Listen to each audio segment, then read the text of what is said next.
Değerli izleyiciler, Gerçek Gündem devam ediyor ve Gerçek Gündem'de bugün aslında 3 gündür gündemin dayatması tabii ki. Sonuçta Doğu Türkistan'daki kardeşlerimize sahip çıkma duygusu dünyanın da gündeminde, Türkiye'nin de gündeminde. Az önce gazete başlıklarını sizlerle paylaştık. Gazetelerimizde bir hayli geniş şekilde yer verdiler. Doğu Türkistan'da yaşanan olaylar. Evet ve canlı yayın konuğumuz Doğu Türkistan Türkleri Dayanışma Derneği Başkanı Sayın Seyit Tümtürk. Efendim günaydın, hoş geldiniz. Teşekkür ederim, sağ olun. Yani geçmiş olsun mu demek lazım, başınız sağ olsun mu demek lazım, başımız sağ olsun mu demek lazım. Doğrusu nereden başlayacağımızı kestiremiyorum. Tabii son günlerde olaylar Türkiye'nin gündeminde yoğun bir biçimde yer alınca herhalde son 24 saat içerisinde televizyona en çok çıkan ve en çok konuşan kişi sizsiniz, öyle anlaşılıyor. Evet, son 24 saat içerisinde 35 canlı bağlantıya katıldım. 35 canlı bağlantı sonrasında şu anda sesim tamamen gitmiş durumda. Evet.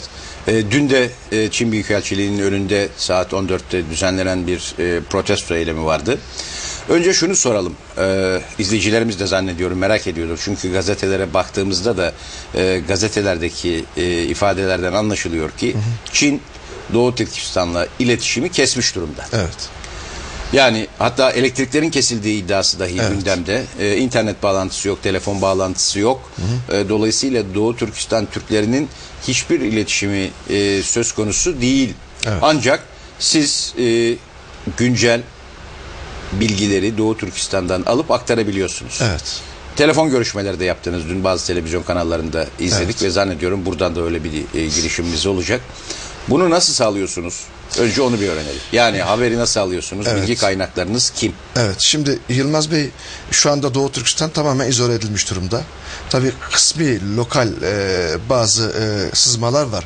Ama biz dün sabah itibariyle bir uydu telefonu, uydu bağlantısıyla bir telefon görüşmemiz oldu. Bunu dün saat yani 2'de, orada Doğu Türkistan'daki kardeşlerimizden Urumçi'de birisinde bir uydu telefonu var. Uydu telefonu var.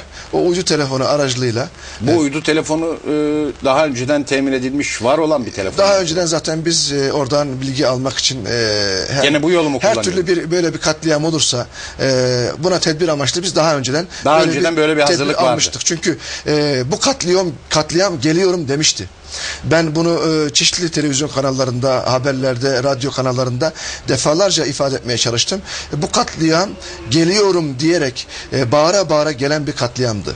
Bunun işaretleri en son Sayın Türkiye Cumhuriyeti Cumhurbaşkanı muhterem Abdullah Gül Bey'in geçtiğimiz Haziran ayı sonlarında Çin'e ve dolayısıyla Doğu Türkistan'ın başkenti Ürümçi'ye ilk defa bir Türkiye Cumhuriyeti Cumhurbaşkanı'nın resmi ziyareti sırasında Çin'in Guangdong eyaletinin Shaoguan şehrinde zorla köle işçi olarak Doğu Türkistan'dan götürülen genç kızlarımızın çalıştığı oyuncak fabrikasında kızlarımıza yönelik bir taciz söz konusu. Bu 23 Haziran ya da 22 Haziran tarihleri olabilir. Yani 26 Haziran'dan birkaç gün önce. Burada bu tacizde... Yani bir oyuncak fabrikasındaki taciz olayları tetiklediği haberi doğru diyorsunuz. Doğrudur. Şimdi ben onu kısaca detaylı anlatacağım size. Şimdi bu 23 Haziran'daki bu taciz olayından sonra kızlarımız ve o Shaoguan şehrindeki Türk gençler Çinlilere gerekli dersi veriyor. Darp ediyorlar ve gerekli ders verilerek hiç kimsenin hayatı tehlikeye girmeden olay bitiyor ve olay soğuyor. Aradan 3 gün geçiyor.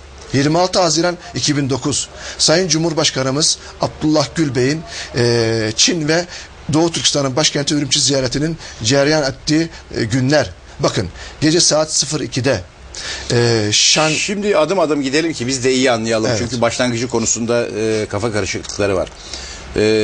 Bir oyuncak fabrikasında Türk kızlarına Çinliler tacizde bulunuyor. Evet, evet. Bu tacizin sonrasında orada yaşayan Türkler bir tepki gösteriyor. Evet. Bir kavga yaşanıyor, öyle anlaşılıyor. Kavga.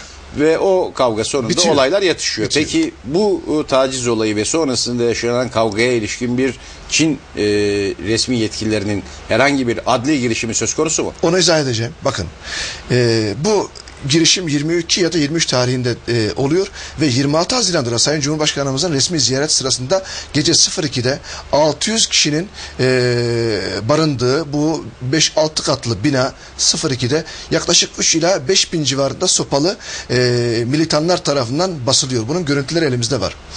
Bu baskında yataklarında uyuyan kardeşlerimiz ellerinde sopalar ve demir çubuklarla katlediliyor. O gün katledilen kardeşlerimizin sayısı tahmini olarak söylüyorum yaklaşık 300 civarında ve Çin resmi kaynaklarının açıklaması ilk gün 2 kişi, ertesi gün 12 kişi. Ama bizim elimizdeki bilgiler 300 civarında olduğu şekliyle. İlk olaylar sırasında, yani taciz olayından sonra meydana gelen kavga sonrasında can kaybı var mı? Evet. İlk tacizde yok. İlk tacizde sadece darp var. Evet, kavga var. Yani bir sokak kavgası. Bu tamamen adi bir suç, adi bir olay ve yatışıyor. Aradan 3 gün geçtikten sonra 26 Haziran'da gerçek katliam gerçekleşiyor. Gece 02'den Yılmaz Bey, sabah saat 7'ye kadar o katliam görüntüler elimizde var. www.gokbayrak.com'da Arkadaşlar web sitesinin adresini yazsınlar. 26 Haziran'daki bu katliamın film görüntüleri var, fotoğraf görüntüleri var. Bakın. Olay esnasında oradaki Türkler olayı cep telefonu falan gibi bir Türkler değil Yılmaz Bey, işin enteresan tarafı Çinliler. Çinliler mi? Çinliler bunu çekiyor ve kendileri kendi web sayfalarına koyuyorlar. Diyorlar ki bu Türkleri öldürmek lazım. Bu Türkleri haritadan silmek lazım. Yani kendi işledikleri cinayetleri bir anlamda. Tabii. Burada bir provokasyon var. Yılmaz Bey, burada çok enteresan bakın. Ve ben buradan ihbar ediyorum. Bu olaylar olduğu gün çekilen görüntüler Çin internet sayfalarına, birçok yüzlerce internet sayfasına Çin ırkçıları tarafından konuluyor ve orada bundan şerefle, gururla bahsediliyor. Diyor ki, keşke diyor Doğu Türkistan ilk istila edildiğinde bizim şu falanca generalimiz bütün Türklerin hepsini bu şekilde katletseydi bugün başımıza bunlar bu şekilde bize problem olmazdı diyerek internette Çinliler bunu hakaret boyutunda yazıyorlar. Bakın. Şimdi ben şunu soruyorum Yılmaz Bey. Çin Halk Cumhuriyeti kendisini devlet olduğunu ifade ediyor.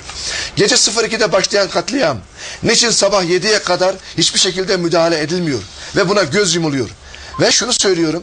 Pencereden, kapıdan bu çığlık ve bu gürültüye uyanıp ansızın bu baskında uyanarak... Arkadaşlar telefon bağlantısının hazır olduğunu işaret ediyorlar. Doğru mu anlıyorum arkadaşlar? Telefonumuz hazır mı?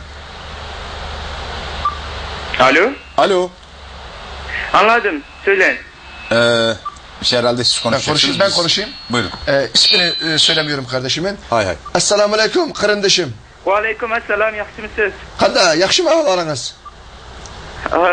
Bugunga qadar yaxshi, chiqib sirtqa chiqolmay o'tirmiz. Hozir qadar uyda suv yo'q, yeydigan hech narsa yo'q.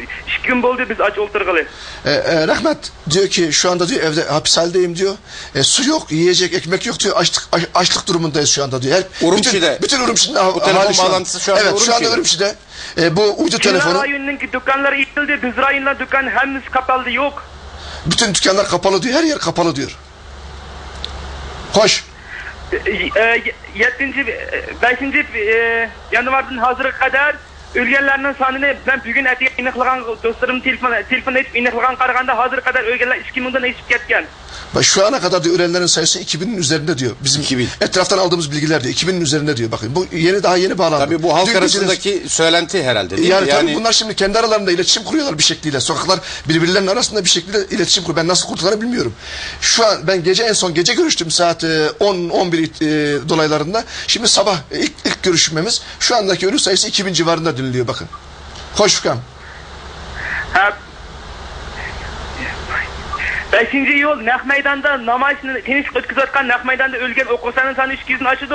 Şu günün keşte hükümet tarafından Tuğraçık yetdik nerbilerini kırgızıp kaklarını öldüretkenlerden sani 600-700'e barıdı. 5. yol gülüler. 5 Temmuz'daki ölülerin sayısı 6-700 civarında diyor. 5 Temmuz'daki yani ölülerin sayısı. 156 olarak. Kesinlikle hayır. Bakın işte duyuyorsunuz. İlk kurşunda diyor 200 kişi öldü diyor. Ve o gün gece ve ertesi gün ve bir sonraki gece katledilenlerin sayısı ev girerek diyor. Kimlik kontrolü yapacağız diyerek diyor. Katledilenlerin sayısı şu anda 6-700 civarında diyor. İlk olaylardaki. Ve şu gün itibariyle de 2000'e yaklaştı deniliyor. 6. yıldan tartıp hazır kadar hükümet televizorda bütünlay Uygurlarning bir necha hanzini urganini ko'rsatdi. Lekin hanzlarning Uygurlarni urgan o'tganini faqat ko'rsatmadi. Ham harbiylar askerler onu kovdap Uygurlarga zoravanlık kılıştı, kışkırtmatıdı. Şimdi diyor ki Uç Kaşgar yurtunda. bir metroktan Furkan. Bütün katledilenler Türk olmasına rağmen diyor. Orada birkaç tane diyor Çinlilerin burnu kanayan ya da birkaç tane ölü Çinli varsa diyor bütün devlet televizyonu diyor ölen Çinlinin ya da burnu kanayan Çinlinin fotoğrafını gösteriyor. Bizim diyor yüzlerce binlerce cesedimiz var, şehidimiz var diyor. Bir tek görüntü yok bizimle ilgili diyor. Devlet televizyonunda. Kendileri olaylara ilişkin görüntü kaydı yapabiliyorlar mı bir sorar mısınız? Kardeşim. Bir metroktan. Yurtunda çıkan okuyuşlarga ok çıkar diyor hükümet. Lik kollarga bıçak kaltek ağan bütün Xitay zoravanlarga yıtkanda karşılık. Üniversite öğrencilerine kurşun yağdırdı diyor. Üniversite öğrencilerine, üniversite öğretim görevlilerine diyor. O 26 Haziran'daki katliamı protesto için 5 Temmuz'da valilik binasının önüne gidip de niye katliamı engellemediniz diye soran profesörlere, öğretim görevlilere ve öğrencilere ok yağdırdı diyor. Ama diyor şu anda diyor bizi tek tek diyor sokak öldüren diyor Çinlilere hiçbir şekilde müdahale etmiyor. Çin hükümeti diyor. Hoş. Ötteki tünükün keştin tatlı bugün sehergez kadar bütün ürüktüğüne aylanıp asker maşinede yol gitmağın zoravancı Xitaylarını maşinini zırıp bizden ispak tiyatro allığı zırıp 10 ming derizini körünüzse 10 ming'e yakın Xitay'ı zırıp ekeldi. Keşti sırtı kapağı Uygurlarının ölgeninin hesabı yok. Hazırı bilmeyiz. Şimdi diyor ki sokaklardaki o milliyetçi, ırkçı Çinlileri diyor panzerlere, askeri araçlara doldurup diyor Uygurların yoğun olduğu bölgelere Çin askerleri, Çin polisleri kendileri taşıyorlar diyor şu anda. Hoş. Bularning ki bizning qarshimizga ular Xanzu fuqarolar, Xitoy fuqarolar emassin, balki to'qim minutda ya askar hukumat tarafından o'rlashtirganlar. Chunki bu yani yerlik qurollarda bunchalik yurak yo'q. Uning ustiga ularning qo'lda ko'tarib olgan kaltaklardan ko'tilish bo'ldiki, bu oldin planlangan kaltaklar. Hech kimning unda o'xshash bo'lmaydi, xuddi magazin satqanga o'xshash. Hep makineden çıkmış gibi diyor, fabrikadan çıkmış gibi diyor. Daha, herkesin elindeki sopa ve demirler tek tip diyor. Bu devlet tarafından organize edilmiş bir şey diyor. Biz yani halk diyor sokağa çıkıp diyor bir sokak kavgası olsa diyor kimisi keser alır diyor, kimisi süpürge sapı, kimisi bilmem ne alır diyor. Çinlilerin elindeki sopaların ve demir çubukların hepsi tek tip diyor. Yani bir fabrikadan çıkmış gibi diyor. Bunu devlet veriyor eline diyor. Hazır kadar akşamdan bugün seherge doğrusu ölgen adamın sani az degende 4-5 gidiyordu. Dün geceden bugün sabaha kadar ölenlerin sayısı 400-500 civarında diyor. Dün geceden bugün sabaha kadar ölenlerin sayısı. Bu bilgileri kendi aralarındaki iletişim araçları aracılığıyla mı ben onu sağlayabiliyorlar? sorayım. Kardeşim bu haberini siz kandak malumat aldınız. Biz fakat telefon alqılıp biz sırtqa çıkamayız. Koçlarda biz korkumuz koçaga çıksak hazır Xitaylar kaltaklarını götürüp o çıkışlar jirvatıdı. Lekin hükümet tostukta fakat bizning Uygurlar tosatıdı. Xitaylarni fakat tosmatıdı. Hem bunu biz onu dostlarımızga telefon arqılı etrafdakilardan onun bulanda uqtuk. Bu diyor etraf komşulardan diyor. Fakat öy etrafta derin körgenlerden körüp durup tahmin insanlar. Lekin inik ahvanı hükümet hazır kadar hiç kaçan diyeni yok. Hem demeydi bular. Diyor etraf çevreden ver diyor. Bak kısıtlı bir iletişim aracımız vardı. Bazı telefonlar çalışıyordu. Nasıl çalışıyorsa bilmiyorum. Herhalde içeriye mi çalışıyor bilemiyorum. Ve bazı kardeşlerimiz diyor canını ortaya koyarak diyor geziyor diyor. Mobil geziyor. Bilgi alışverişini sağlamak ve birbirimizle irtibat sağlamak için diyor kendi canını hayatını ortaya koyarak geziyor diyor. Olaylara ilişkin görüntü ve fotoğraf çekebiliyorlar mı? Böyle bir imkanları var mı? Mankaran bu ahvallarla alakalı resim ya ki video ağılı bulamadı onda bir imkan var mı ya da? Hazır koçuk çıkamıyorduk, video ağırdık imkan yok. Onun üstüne internet toktat diye bizde amal yok. İnternet yok diyor yani. Video alamadığımız gibi internette kesik. Yani hayır. Görüntüyü aktaramayabilirler. Ama ellerinde böyle görüntüler var mı olaylara ilişkin? Yani sizdeydi aşağıda Uygurlar arasında. Ben akşam doğan için bir video eyvagan. Ben aldım diyor akşam gece olayları videoya aldım diyor. Hoş. Anladım. Şunu avazını basını koyup yere yazın. Ben onun görüntüsünü size veremem belki internet olmadığı için ama sesini vereceğim diyor. Sesini vereceğim diyor. Sesini duyuracağım. Gece yaşanan olayların sesini videodan görüntü kaydı var. O görüntü kaydının sesini vereceğim diyor. Evet. Furkan koyun ha Furkan. Toktan. Bekle diyor.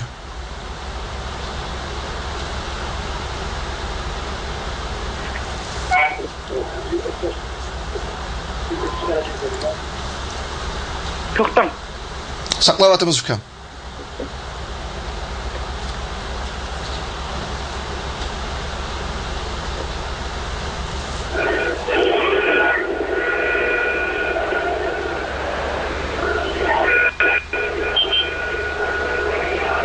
Feriz'den turup evaganlık azgını kısıkla. Ben evden çektim diyor. Pencereden çektim. Pencereden çektim diyor. Sokaktaki o şeyler diyor. Askeri araçların sesi diyor o şeyler.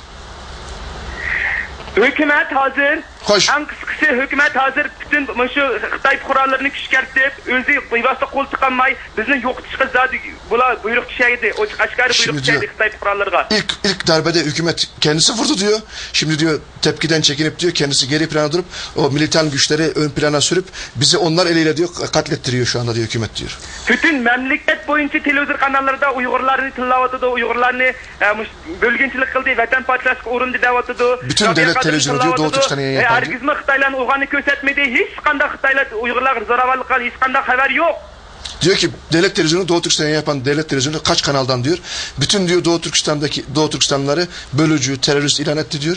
Ve orada dayak yiyen birkaç Çinli'nin fotoğrafını koyarak diyor bizim üzerimizde diyor bütün Çinlilerin hücumunu ve bütün nefretini bizim üzerimize doğru yönlendiriyor diyor. Peki orada Doğu Türkistanlıların kontrolünde olan radyo ve televizyon var mı? Yok mümkün değil böyle bir şey ama ben sizin için soruyorum.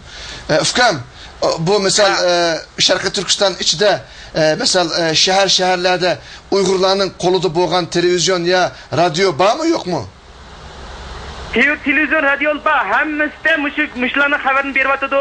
Nurbekir'i Nurbekir oturup çıktı. Bugün etik Van Lochen sözledi. Van Lochen'den sözlegendi mi? Yani Uygurlarını bastırganın gipini kıldı. Herkes mi Hanzlarının gipini kılmadı? Var televizyon her tarafta ama kontrol Çinlilerin elinde diyor. Ve bugün Van Lochen yani Doğu Türkistan'ı kontrol eden Çinli vali bu cellat bugün beyanat veriyor. Diyor ki biz bu isyanı, bu başkaldırıyı her şekilde kesinlikle bunu biz durduracağız ve bunu bitireceğiz diye beyanat verdi. Yani sırtın kelgen köçmenler, korkmanlar, ketmenler. Bak. Biz hükümet bunçilek şiddetle toplantıya karşı duralayımız. Yani bu Doğu Türkistan'a göç edip gelen Çinliler sakın korkmayın. Burası sizin vatanınız. Sakın geri kaçayım, Çin'e gideyim demeyiniz. Hükümet devlet sizin arkanızda bu toprakları terk etmeyin diyerek radyo televizyondan da sürekli bildiri yayınlıyorlar diyor bakın. Yani resmi Çin televizyonları bu haberi Doğu Türkistanlıların isyanı kalkışması olarak isyan olarak bunu addediyor ve Van Lochen dediğimiz kişi de Doğu Türkistan'ın Çinliler tarafından tayin ettiği cellattır. Van Lochen binlerce, milyonlarca Müslüman Türk'ün katilidir. Ve o diyor ki o kendisi çıkmış bizatihi beyanat vermiş demiş ki hiçbir Çinli bu Doğu Türkistan topraklarını yani onlara göre Sincan diyorlar yeni kazanılmış toprak, yeni sınır manasına gelen biz bunu reddediyoruz. O toprakların ismi tarihten beri Doğu Türkistan'dır ve Müslüman Türk'ün toprağıdır. Onun verdiği beyatta şu söylüyor. Diyor ki bu topraklar sizin toprağınızdır artık. Buradan sakın bu şiddet olayları terörden dolayı kaçıp Çin'e kaçmayın. Bu topraklara sahip çıkın. Devlet sizin arkanızda. Yani bu bir resmen jenosittir bakın. Şunu sorabilir miyiz? Ta ki ürüşkün, tünügün peşleri kurallarının, Uygur kurallarının üyelerini bölüp Kuraç kim keygen Çin taktları, Kuraç kim keygen Çin taktları öyünü tekşireyimiz, kimlikini tekşireyimiz dep kirip, kurallarını boğuzlap, ayal keriyaş boğatta, boğaklağız boğuzlap, bir ayalını yalanaç bittim, işki kısmen koçuk taşıp etken. Yani diyor dün gece ve bugün gece diyor sivil giysi giymiş asker ve polisler diyor kimlik kontrolü yapacağız diyerek ev arıyorlar. Kapılar açıldıktan sonra da diyor bunu tabii ki vatandaş asker ya da polis üniforması yok diyor. Sivil kıyafet giyiyor diyor ve sivil polis zannediyorlar diyor. Bunu içeriye girdikten sonra da her evde katliam yaptılar diyor. Dün gece ve bu gece diyor. Şunu sorabilir miyiz?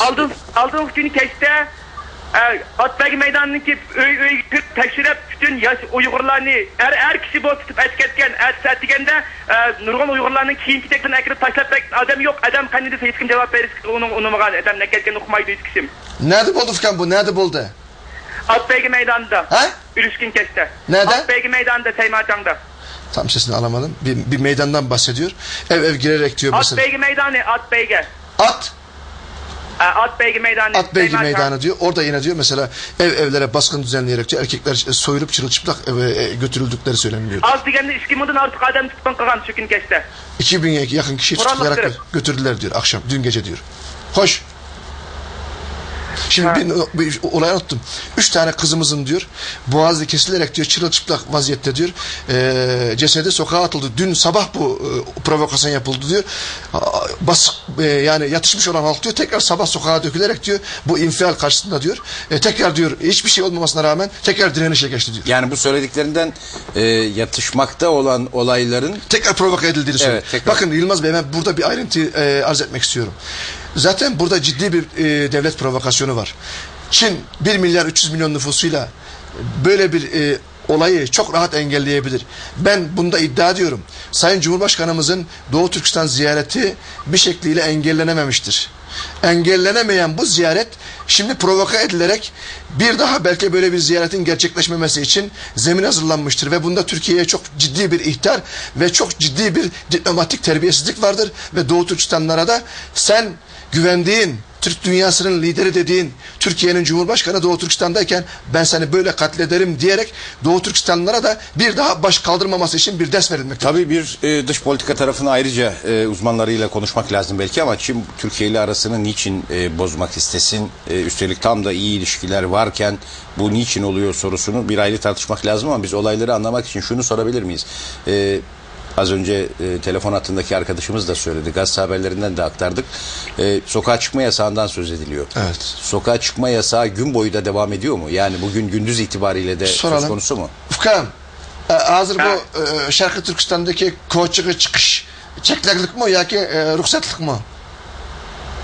Koçuk çıkış ruhsatlık hazır. Lakin koçuk çıkamayız. Koçuk çıkan köygelik, uyurluk köygelik ya da uğrup sokağa çıkmakta bizim için bir engel yok ama diyor sokağa biz çıkamıyoruz. Bütün sokakta Çinliler var diyor. Nereye çıkacağız yani sokağa çıkma yasağından söz ediliyor demek ki onun aslı yok. Yani o işte bize yönelik belki bir yasak olabilir diyor ama Çinlilerin hepsi sokakta diyor dışarı çıkan Uygurları öldürüyorlar diyor. Böyle bir sokağa çıkma yasağı var şu anda diyor. Hiçbir insan sormadı da Adem'in cini mi bu, hayvanın cini mi bu dünyada bu zamanda hayvanın bunda ötlemeydi hazır. Yani bu dünyada bu zamanda hayvanlar dahi böyle öldürülmez diyor şu anda diyor.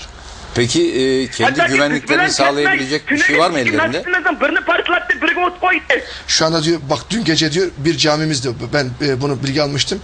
Han Tanrı Camii ile Nenzigo Camii'nin birisi patlatılarak imha edilmiş. Birisi de yakılarak imha edildi. Dün gece ben bunu bu biz Uygur Türklerle kartlagan işimiz bütün dünya Müslümanları kartlagan bir vaka bu. Eğer bu camiye yapılan saldırı diyor sadece Doğu Türkistan Türklerine değil diyor. Bütün İslam dünyasına yapılan bir saldırı diyor.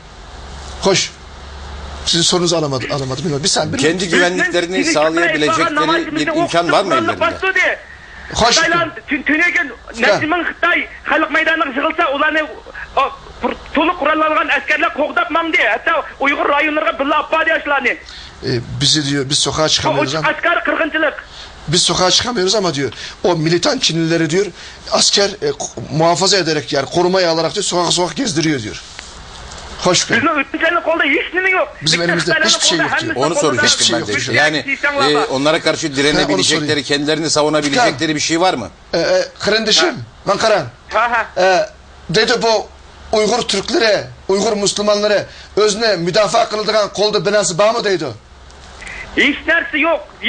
Tuncu gündeki namayış hiç nersi yok. Lakin namayışni okutup ok bilan bastırgandan keyin cemiyetteki başka ötep kitbağanlar körep bunun çıdamasdan kolları çıkan narsa orip Xitaylarni uğgan. Lakin Nahmadan ötep iş yok. Bular uç aşkarı ötürevdi. Diyor ki bizim elimizde hiçbir şey yok diyor. Biz diyor 5 Temmuz'daki diyor o çok demokratik tepkimizi diyor kurşun atarak, kurşun yağmurda tutarak diyor bizi katlettikten sonra diyor bizim gençlerimiz diyor eline taş sopa alarak diyor Çinlilere karşı müdahalede bulundu diyor. Orada bizim de kendimizi savunduğumuz oldu diyor ama bizim elimizde taş ve sopadan başka hiçbir şey yok diyor. Peki bu olayların yaşandığı yer sadece başkent Urumçi mi? Onu soralım. Bunun dışında hazır bu vakanın yüzbegen vaka meydanı kelgen yalnız Ürümçi mi Şarkı Türkistan'da ya ki Ürümçi'nin başka Şarkı Türkistan'da Ürümçi'de yüzbeydi Şarkı Türkistan'da ham yerde namayış uyuşturmakçı bolgan bu vakanı anlagandaki kurallar. Lekin naiti qattiq derecede her bir halat ötken. Qashqarda 3 qatim namayış ötkazdi lekin vaqt naiti qisqa. Bu namayishdan keyin namoyish qatnashgan odam 300, hozir qadar bizning Qashqar taraflarga telefon qilib bilishimizda 5000dan 7000ga qadar odam tutqun qilgan, uy kirib.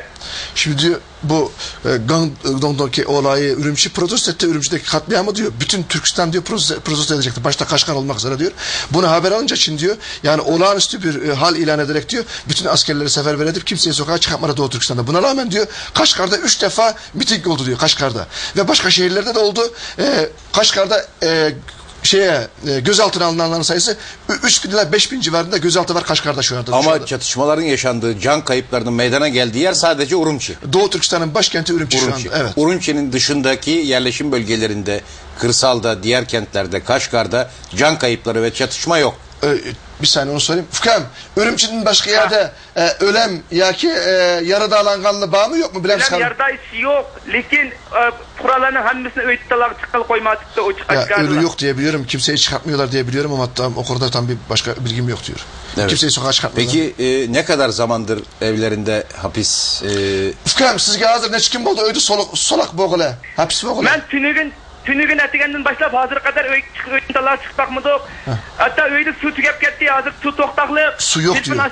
2 gün oldu diyor. Telefonu toktaptı.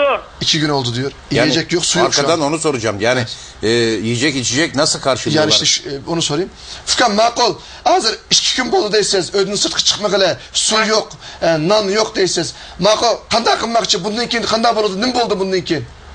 Umudu kandı bugün televizyon görüşümüzde bugün keskiti boğan bütün vaziyetini tenkitimiz, bütün yollarını eslik keltirimiz, maşinlarını eslik keltirimiz, dükkanlarını açımız dedi. Lekin hazır kadar biz yolda fakat bir neçeyle avtobustan başka maşinlardan çıkıp yollar yana Xitaylar kaltak kitap götürüp yürüdü. Bugün televizyondan yayın yapıyorlar. Biz bugün akşama kadar bu isyanı bitireceğiz. İşte halkı bu tehditten kurtaracağız diyorlar ama yani böyle bir şey yok. Şu anda Çin hükümet güçleri, güvenlik kollukları daha olayı kontrol edilmiş değil. Yani bizim ne olacağımız şu anda meçhul diyor. Peki sokakta protesto eylemi yapan İşte Han Çinlileri denen grupla tabii onu da o Han kelimesini de soracağız. Ben istemiyorum. Ne o? Han deyince bazı insanların kafası karışıyor. Han mı Türk, Uygur mu Türk diye bana soru soranlar var. Evet. Lütfen. Ne o? Han Çinlileri ne demek? Şimdi Yılmaz Bey, Han demek oranın gerçek sahipleri. Yani Çinlilerin kendi kendine koyduğu isim. Şunu söylersek çok daha net olur. Çinliler ve Türkler dersek ve Sincan kelimesi de Yılmaz Bey istirham ediyorum. Sincan kelimesi Çinlilerin Doğu Türkistan'a taktıkları uydurma bir isim. Kendi telaffuzlarına göre de kelime manası yeni işgal edilen topraklar anlamına geliyor. O toprakların adı Doğu Türkistan'dır. Ben istirham ediyorum. Bizim medyamızda bu hassasiyetimize özen göstersin. O bölgeyi Doğu Türkistan olarak yayınlasın. Yani 80'den önce ben hatırlıyorum merhum İsa Yusuf Alptekin'in hayatta olduğu dönemlerde Doğu Türkistan dedi. Öyleydi. Sincan filan gibi. Öyleydi. Bu 80'den sonra biz Sincan sözcüğünü öğrendik. Çünkü o topraklara şehit verilerek, kan dökülerek o topraklara Doğu Türkistan ismi konuldu. Ben bunun kesinlikle diğer türlü Sincan'ın bize hakaret olarak ben addediyorum. Peki son olarak şunu sorabilir miyiz telefon hattındaki arkadaşımıza? Şu anda Urumçi kentinde yaşayan Türkler, Uygur Türkleri evlerinde akıbetlerini bekler kaygılı, korkulu bir durumda mı? Yoksa sokağa çıkıp protesto eylemleri falan yapanları var mı? Fukam, dedik ki hazır bu Ürümçi'deki hemmesi öygü çirip tinç kokap olturamdı ya ki meydanı çıkıp koçuğa sokakka çıkıp namayış kılganlar ya ki özüne mındak oturup koyganlar bağ mı deyip şu sual soravatıdı. Ha bugünkü kadar hazır zincirteklikin tünügün bütün asas cihetten Ürümçi'de yaş ballar kalmadı. 5. islatında bazı kadar tutqun qilib bo'ldi, uyga kirib tutqun qildi, tekshirib saqchilarni kirdi, fuqarat kiyim kiyingan saqchilarni kirib tutqun qilib yosh bolalar qolmagandan tunigan ayollar, buvaylar, kichik bolalar ko'chaga chiqib namoyish qildi. Bugunga qadar hozir qadar jimjit, lekin oqshom o'lgan odamlarni texnik qadam o'qmadi. Biz atrofdagilarni o'qitdik. Bugungi oqshom Xitoy tarafdan Xitoy fuqarolar o'ldirilgan odamlarni o'qisa, bugun minut yana namoyish qilishi mumkin.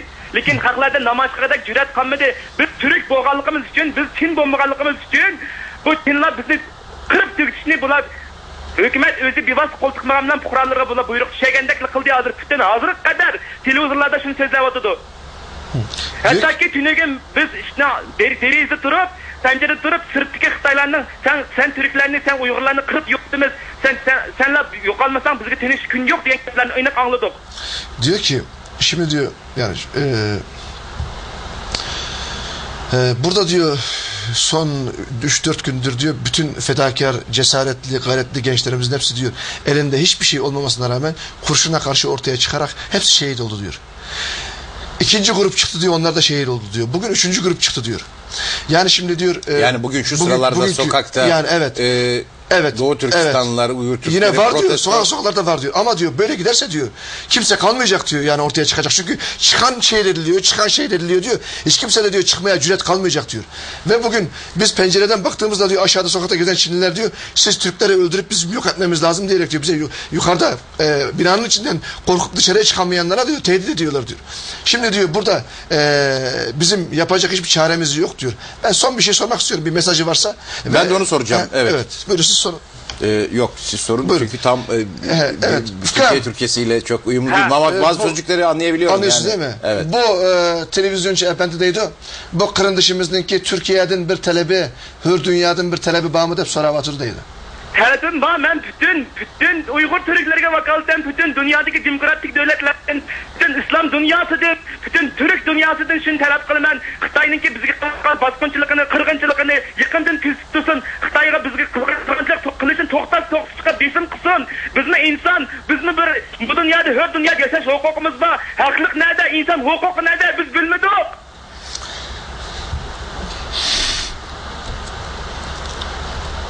Bizni çoşqini o'ltirgandek bunda o'ltirsa, hattoki tuniga men qulqam bilan angladim, Xitoylar vaqirab turib islom dini, sizlar o'rnamagan bu islom din, bir yurish, bir turkum cho'tki tarbiyalaydigan din, qachon islom dinini biz qirib tashlaymiz, to'kib tashlaymiz degan qulqam bilan angladim. Bu bizga emas, Türk dünyasına emas, bütün dünya İslam dünyasına kılıngan hakaret. Şimdi diyor ki bu ihtilaflarda din yok, bu dinsiz adam dininde hiç kanda insanperverlik, insanlar karta iş kılıp bular bizni Uçqashqar qirvatıdı, Uçqashqar o'tiratıdı. İnşallah biz men uydan chiqmoqim için men hozir qadar tinchlik, lekin bilmayman, o'ylab bu hukumat bularni qo'llaydi, yo'lda ketib qolgan o'ylab o'tirib buni hech kim so'raydi, hech kimdan surish chiqmadi, buning Allohga omonat. Lekin men o'ylaymanki, men bunda quruq o'lgandan bir shehid bo'lib, bizlarga qarshi o'lsam men rozi. Şimdi diyor Türk dünyasına sesleniyorum diyor, İslam dünyasına sesleniyorum, insanlığa sesleniyorum diyor. Ben burada bizi affedersiniz domuz boğazlar gibi boğazlarken diyor, hiç kimsenin bize yardım edemeyeceğini ben zannetmiyorum diyor. Mutlaka bize bir yerden bir şekilde sesimize, soluğumuza seda gelecektir diye tahmin ediyorum diyor. Şimdi eğer burada ben bu yayına katıldığım ve bilgi aktarmam gerektiği için ben sokağa çıkamıyorum diyor. Ama diyor gerekirse diyor ben bu davada bu uğurda şehit olmayı kendim için bir şeref sayarım diyor. Burada Çinlilerin son birkaç hakaretinden bahsetti, dedi ki İslam dini ne, yani işte bu işte bir çeşit domuzları terbiye eden bu din tamamen işte hakaretlerle İslam dinine karşı cümleler sarf edilerek dinimize karşı hakaretten bahsediliyor. Ve tabii ki çok şey söyledi şu anda, ben onların çoğunu da unuttum. Ve son cümlesi şu: ben şehit olmaya hazırım diyor arkadaşımız. Yani Allah yani ben bütün dünya demokrat dünyalardan, hür dünyadan, Türk dünyalardaki axborot o'rinlaridan shuni talab qilaman, ko'plagan muxbirlarni naq maydonga avazsin, bizning telefondan bing deganimiz bilan u ko'z bilan ko'miz bika, Xitoyga besim qilib internet ochqizsin, telefonlarni normal alik etkazsin, axborotni Uçqashqar dunyoga aniqlasin, qancha odam o'ldi, qancha odam yaralandi, hemen ochiq desin, herkes yo'shilmasin. O'z vaqtida Guangdongda bo'lgan voqeada o'tganlarning soni 50 dan oshdi, yaralanganlar soni 200 dan oshdi. Amaliyotda bular ashta tutsa yolg'ondan o'tgan odam aran tushib ketdi. Shu aniq ahvolni biz bilib olib, hukumat taraf bizga xabar bermaslikdan kelib chiqqan voqea bu. Bular yolg'onchi. Hozir qadar bular 100 necha deb e'lon qilgan qaraganda bularning hozir statistika qaraganda bular cho'qim o'lganlar 3000 dan oshdi mening shaxsiy nazarimda. Lekin bular rost gapni qilolmadi. Son cümlesi ölenlerin sayısı 3000'i geçti diyor. Biz buradan dışarıdaki olan Çin'in dışarıya verdiği ve içeriye verdiği bilgiye bakarak diyor çok büyük bir rakam farkı olduğunu biliyoruz diyor. Şu ana kadar da ölenlerin sayısı 3000'e yakın diyor. Bugün biz hür dünyadan şunu talep ediyoruz diyor. Bir an önce basın ve medyayı Doğu Türkistan'a göndersinler. Bir an önce bağımsız gözlemciler Doğu Türkistan'a gelsinler. Bir an önce tarafsız bir şekilde Doğu Türkistan'daki katliamın boyutlarını incelesinler ve Doğu Türkistan'daki gerçek katliam boyutlarını dünyaya ilan etsinler ki Çin kapalı kutu haline getirerek Doğu Türkistan'ı topyekun imha etmeye fırsat vermesinler. Yani son söylediği sözler bu arkadaşım. Peki biz Bütün kendisine... dünyadaki demokratiya devletlerinin Çin'e besim kılıp, hakikaten özünün kanuni bizning erkinlikimizni, kanuni bizning kurallık hukukumuzni berishga besim qilishni umid qilaman. Hür dünyayı diyor. İnsan hakları nerede? Biz bilmedik. Demokratik devletleri hür dünyayı diyor. Ben diyor bizim olayımıza müdahil olmaya ve uluslararası kuruluşları, işte uluslararası kuruluşlar derken işte Birleşmiş Milletler, AGİT, İslam Konferans Teşkilatı gibi uluslararası kuruluşlara mutlaka olaya müdahale etmeye davet ediyorum. Hukuk nerede, insanlık nerede diyor ve bunu soruyor.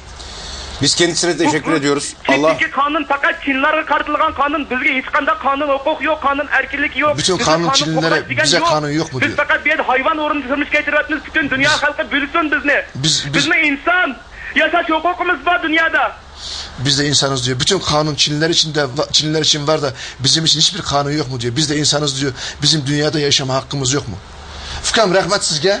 Vaktimiz pek az kaldı inşallah. Yani yeni bir gapni dep qo'yay. Çinler özünün qo'rqinchiligidan bütün telefonlarını, internetni kontrol qildi. Diyor ki bunlar korkarak diyor, korkularından dolayı diyor, bütün iletişim araçlarımızı kestiler diyor. İnternet, telefon ve bütün bizi izole ederek diyor. Hatta ki 5. sınıftan tartib hozirga kadar uyga kirib bütün uyda kompüter balalarning kompüterini yig'ib açib tutadi. Evdeki bütün bilgisayarları diyor topladılar zaten diyor korkularından diyor. Yani bir şekilde diyor internet bağlantısı olduğu zaman acaba dışarıya Türkiye'den başka bir başpanayımız yok. Türkiye halkı bizge yardım kılınlar. Sizlerini ütünüp kalaylı.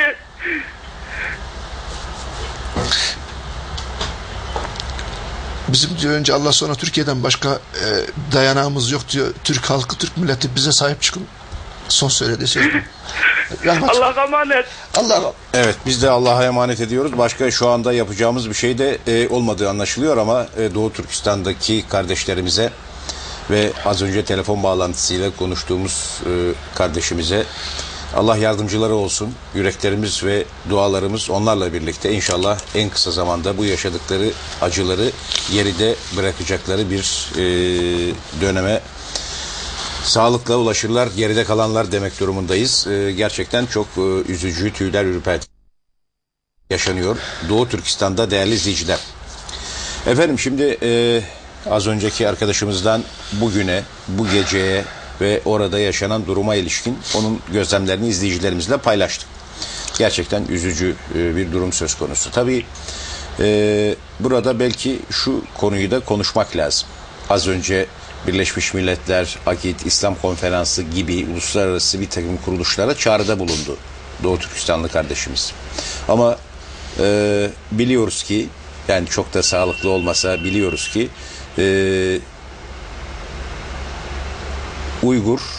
Dünya Uygur Kongresi diye bir kurum var. Evet. Bu kurumun başında da Rabia Kader isimli bir hanım var. Bilebildiğimiz kadarıyla 2001 yılında Doğu Türkistan'ın muhalif unsurlarının Türkiye'ye girişi Mesut Yılmaz'ın başbakanlığı döneminde engellenmişti. Hatta tartışmalara da yol açmıştı, o dönemde çok konuşulmuştu. Evet. Bugün Rabia Hanım'ın Türkiye'ye girişi konusunda da sanıyorum bir kısıtlama var. Evet. Rabia Kader Amerika Birleşik Devletleri'nde yaşıyor. Dünya Uygur Kongresi'nin merkezi Amerika Birleşik Devletleri. Evet. Değil mi? Evet. Siz de bu kongrenin üyesi. Başkan yardımcısı. Birinci başkan yardımcısı. Bu kongre ne yapar? Evet. Önce onu sorayım. Ve bu kongre şu anda Rabia Kader'in başında bulunduğu bu kongre Amerika Birleşik Devletleri'nde ne tür faaliyetlerde bulunur ve hangi ilişkiler içerisindedir? Çok teşekkür ediyorum. Çok önemli bir sual yönettiniz Yılmaz Bey. Bugün Mesut Yılmaz Bey'in vicdanı sızlıyordur tahmin ediyorum. Çünkü 36 numaralı bir genelge yayınladı. Mesut Yılmaz Bey'i Türk tarihi, Türk milletinin tarihi kara sayfalarla anacaktır. Bu genelgeyle Doğu Türkistanlıları tamamen sesini kısan, Doğu Türkistanlıların faaliyetlerini yasaklayan bu genelgeyle Doğu Türkistanlı teşkilatların Türkiye'den tabii çıkışına... Doğu Türkistan'daki muhalif hareketin Evet. Doğu Türkistanlı teşkilatların Türkiye'deki en büyük teşkilatlarının Avrupa'ya kaçmasına sebep olmuştur Mesut Yılmaz Bey. Yani Türkiye'de barınamaz hale tabii, geldi. tabii. Mesut Yılmaz Bey tabii o hükümette Sayın Bahçeli de başbakan yardımcısıydı. Yok. O dönem değil. Bu çok daha önceki dönem. 2001 değil mi? Tabii yok değil. Ben Sayın Bahçeli'nin böyle bir şey imza atacağına hayır, ben Sayın Bahçeli imza attı demedim zaten. Yok. Bunu da hatırlamıyorum doğrusu. Yok. Haksızlık etmeyelim ama. Yok. Sayın Bahçeli'nin sonraki hükümeti farklı. O ikinci 2001'den önce mi o zaman? 2001'den önce. Bu 98'e 36 numaralı genelge. 98'e 36 numaralı genelge. Burada tabii ki bunu böyle anmak istemiyorum. Çok da fazla bu konuya değinmek istemiyorum. Gerek de yok. Çünkü Mesut Yılmaz'ı tarih gömdü. Burada Dünya Uygur Kongresi'nden bahsettiniz. Dünya Uygur Kongresi'nin başkanı Rabia Hanım. Ben de Dünya Uygur Kongresi'nin başkan yardımcısıyım ve Türkiye'de yaşıyorum. Türk vatandaşıyım. Aslen Doğu Türkistanlıyım.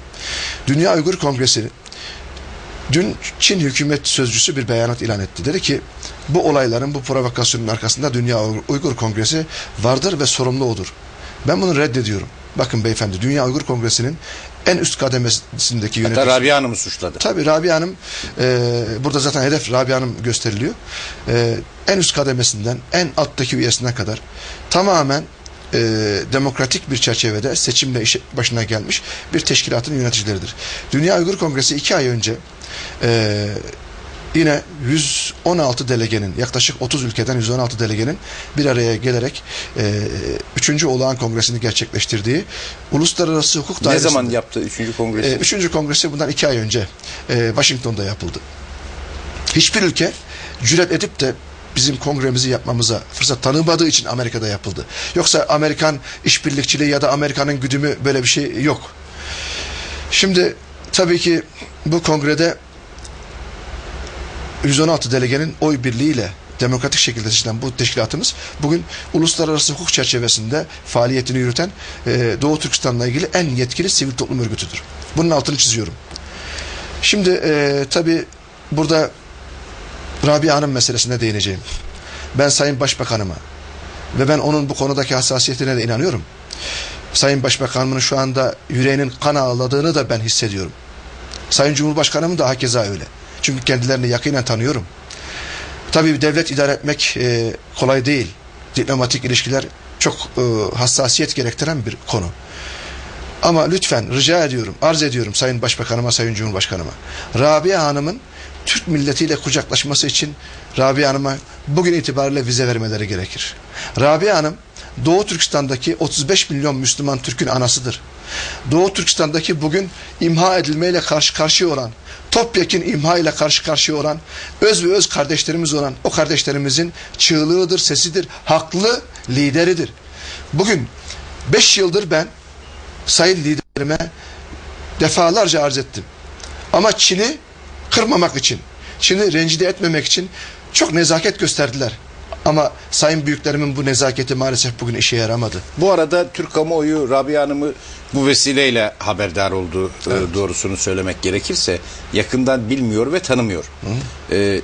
Uygur Türk'ü, evet. Doğu Türkistanlı. Evet. Ne zaman vatan topraklarını bırakıp ayrılmak zorunda kaldı? Yani Rabia Hanım'ı tanımak açısından soruyorum. Tabii. Öncelikle şu cümlemi tamamlamama müsaade edin. Buyurun. Sayın Cumhurbaşkanıma, Sayın Başbakanıma, Sayın Dışişleri Bakanıma arz ediyorum. 35 milyon Müslüman Türk adına arz ediyorum. Lütfen bugün, yarın içerisinde Rabia Hanım'ın Türkiye'ye girişine izin versinler ki Türkiye'nin buradaki tavrı hiçbir şey olmaz. Çin Türkiye'ye nükleer silahlarla saldırmaz. Türkiye ile ilişkilerini kopartamaz çünkü Türkiye büyük bir devlet. Burada hiç olmazsa Doğu Türkistanlı kardeşlerine sahip çıktığını, hiçbir suçu olmayan, Interpol tarafından aranmayan, tamamen bir sivil önder olan Rabia Hanım'a Türkiye sahip çıkarak Doğu Türkistan davasında Doğu Türkistanlı kardeşlerinin yanında olduğunu ifade etmesi gerekir. Ben 5 yıldır müracaat etmemize rağmen niçin vize verilmediğini Türk hükümetine soruyorum. 70 milyon Türk de bunun hesabını sorar. Açık söylüyorum. Bugün Türkiye'nin bu nezaketi, bu iyi niyeti, bu samimiyeti bugünkü katliamlara gündeme getirmiştir. Bakın, hiçbir devlet yetkilisi şimdiye kadar Doğu Türkistan kelimesini telaffuz etmedi. Bu nedir? Doğu Türkistan diye bir yer yok mu? Var. Binlerce yıldan beri var. Hem de şehit verilerek, kan dökülerek konulmuş isim Doğu Türkistan ismi. Bu Türk devletinin devlet geleneğine saygısından dolayıdır. Yoksa korkaklığından değildir. Ama bunu Çin doğru algılamıyor. Çin, affedersiniz, dik duruştan anlar. Çin one minute'tan anlar Sayın Başbakanım. Ben size arz ediyorum Sayın Başbakanım. Yüreğiniz kan ağladığını da biliyorum. Lütfen o Doğu Türkistanlıların sizden beklediği one minute'ı bugün yarın içinde lütfen söyleyin. Çünkü Doğu Türkistan halkı bu söz ile ancak sükunet bulacaktır. Bu söz ile ancak kurtuluşa erecektir. Çin'in beklediği, Çin'in durdurulmasını gerektiren söz ne Rusya'dan, ne Amerika'dan, ne Japonya'dan, ne başka bir yerdendir Sayın Başbakanım. O sizin one minute'ınız bugün Çin'i tamamen bu katliamı durdurması için yeterlidir. Ben bu kadar söylüyorum, sorunuza geçiyorum. Evet, Rabia Hanım'ı biz tanıyalım istedik. Evet. Türk kamuoyu Rabia Hanım, bilmediği bir isimdi. En azından genel olarak tanınmayan bir isimdi. Doğu Türkistan'ın lider isimlerinden birisi. Dünya Uygur Kongresi'nin başındaki isim ve kimdir? Ne zaman Doğu Türkistan'dan ayrılmıştır? Hangi sebeple ayrılmıştır? Rabia Hanım'ı kısaca bir tanıtır mısınız bize? Yılmaz Bey, Rabia Kadir Hanım ilk öğretim mezunu. Hani biz deriz ya, avam tabakasından bir insan, halktan bir insan. Halkın milli ve manevi değerleriyle bütünleşmiş, vatanperver, inançlı bir Türk annesi, Müslüman Türk annesi. Rabia Hanım çekirdek satarak ticarete başlamış. Rabia Hanım'ın ticari hayatı çekirdek satarak başlamış ve daha sonra Çin'deki en zengin 10 kişi içine giriyor. Yani milyar dolarlık servetlere erişmiş bir ticaret erbabı. Aynı zamanda siyasette de öyle. Eğitimi olmasa bile Çin parlamentosunda Doğu Türkistan'ı temsil eden bir milletvekili, bir senatör. Her türlü imkanları var. Yani halk tabiriyle söylüyorum, bir eli yağda bir eli balda. Hiçbir kaygısı, hiçbir endişesi, hiçbir beklentisi olmayan bir insan. Onun beklentisi ne? Milletinin, Müslüman Türk halkının insanca yaşaması ve işgalin, zulmün, asimilasyonun durdurulması. Onun için Çin parlamentosundayken de parlamentoda birkaç defa siyasi çıkışları var, muhalif çıkışları var ve bu çıkışları sonrasında ve daha sonraki yıllarda da işte biliyorsunuz Doğu Türkistan'da çeşitli ayaklanmalar oldu. İşte evet. Barın, Gulca, Hoten gibi, mesela 5 Şubat 2007'de Kosrap'ta gibi, mesela yine şu anda ismini sayamayacağım çok ayaklanmalar. Bu ayaklanmaların tamamına Rabia Hanım cezaevine düşmüş, eşi şehit olmuş aileler, bütün mağdur olanlara madden yardım etti. Milletine kucağını açtı, bağrını açtı.